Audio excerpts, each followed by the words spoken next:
kind of be like, yeah, we're just like we're old friends. We're old Facebook friends. I'm Dina Foster, and you are watching the Women's Online Network. Thanks so much for tuning in as we are here at the 2019 Indigenous Women's Gathering in Merritt, BC, and right now I am joined with the very famous Devon Fiddler of SheNative. Now, you are just making headlines and waves in the entrepreneurial world, and we talked a lot about some of the struggles that Indigenous women have or barriers that Indigenous women have in business. What are some of those barriers, and how have you overcome them? I think one of the barriers that we talked about, like actually on the panel and through the gathering, is sometimes being tokenized. So we talked a lot about tokenism and kind of how sometimes we can use that in our favor. But another component of the barriers that we do face is racism and sexism. So it's like that double standard. Lateral violence. Yeah. Trauma. We talked about trauma. Oh, yes. And trauma. Complex trauma, simple trauma. Like, we have mountains that we have to overcome, and just the fact that we're still standing here is success in itself. So sorry, I think I cut you. Go ahead. No, that was really good, because I don't think I would have mentioned the traumas that Indigenous women face. So for me, it's like one of our biggest barriers is the traumas that we have to overcome from.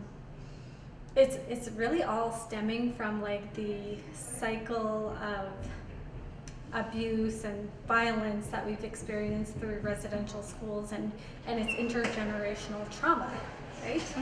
So, and how that's like one of the first components that we have to like struggle through, and then there's another component of racism, and then there's like tokenism, and so there's a lot of different challenges and barriers that we have to like climb over and jump through hoops. And what was it in you that kept you pushing forward past those?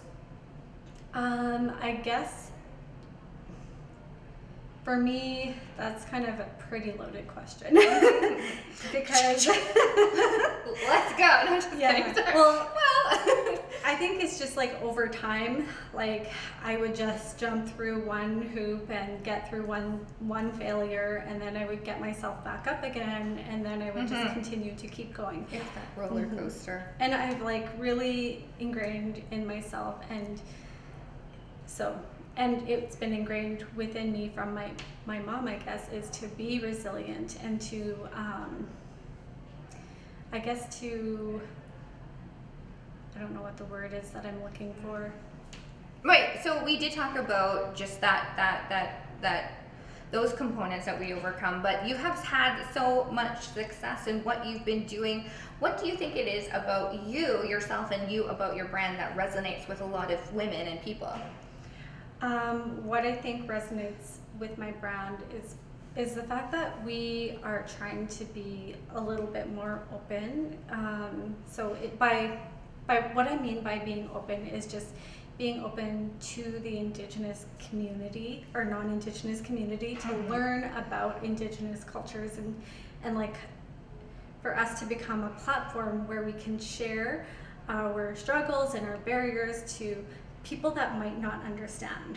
So it's kind of like this huge learning curve, and it's not even really taught, and it's not ingrained in like Canadian history that all of this trauma and residential school era and all of that stuff has happened, and it's like almost an opportunity for us to educate on a personal level with our customers. Absolutely. I totally agree with that. And it's about empowering and inspiring Indigenous women, and I think that's what resonates most with both our Indigenous and non-Indigenous customers.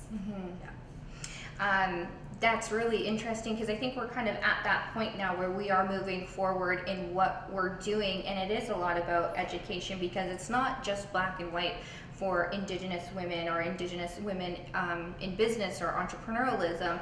There's a whole facet of components that we need to be looking at when it comes to women being in business that we have to overcome.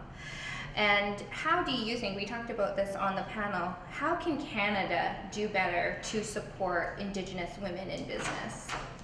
Grants? Just kidding. Money!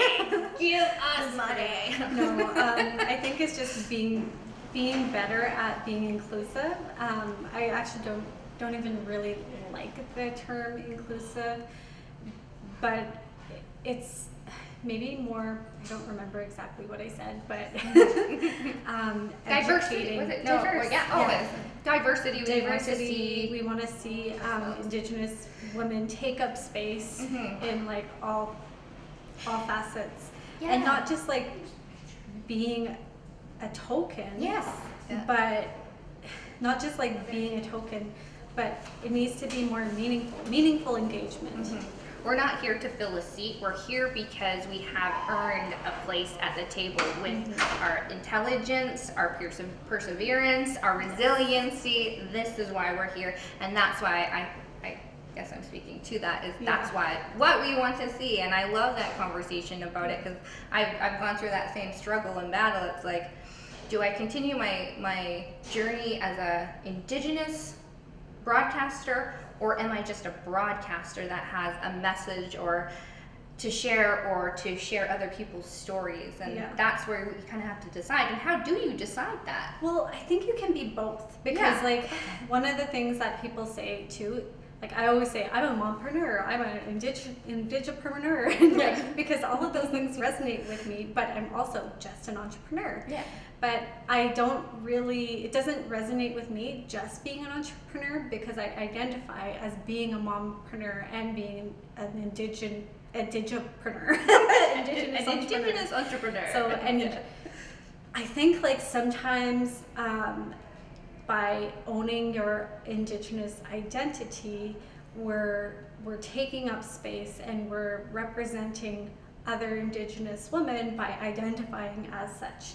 So I just encourage more people who are not identifying as an Indigenous business because of an identity kind of issue is just get over it. And like learn a little bit more about your Indigenous culture and help Indigenous people be represented on all levels or everywhere, I guess. We also talked about what you would not do. Looking back at your career, how would you do it differently? And you shared on that too. Yeah. So one of the things I shared actually is I've actually built my business on debt, through debt and taking on many different loans. And what I would do differently if I were to start a business all over again and I started a new business tomorrow, I would use my own resources. I would not take any loans until I had my sales built up, and I would focus on revenue instead of learning how to do sales later. So that's what I would do differently, and I would grow it in a lean startup model and in a really lean way, because for me now it's a bit of a struggle to grow because I am too busy paying off all of my debt. And instead of reinvesting all of our earnings back into the company, it's just going back into paying off debt. So that's what I would do differently. I think I would have been able to grow a lot faster that way. But it does kind of like help sometimes, like just to get it go and do it what works for you. Yeah, exactly.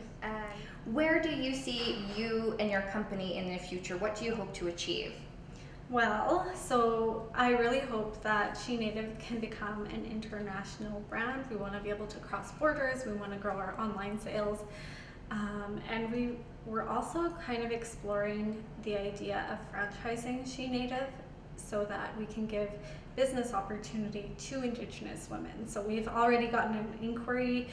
I've started researching it like about a year or so ago, but it's kind of a process. We need to get our operations more efficient, and we need to make sure that it's actually going to work for somebody else, and it has to work for us first for it to work for somebody else. So, but I love startup. I love helping people like start up businesses, and I'm a nerd when it comes to like you love all that stuff, and strategy and all that stuff.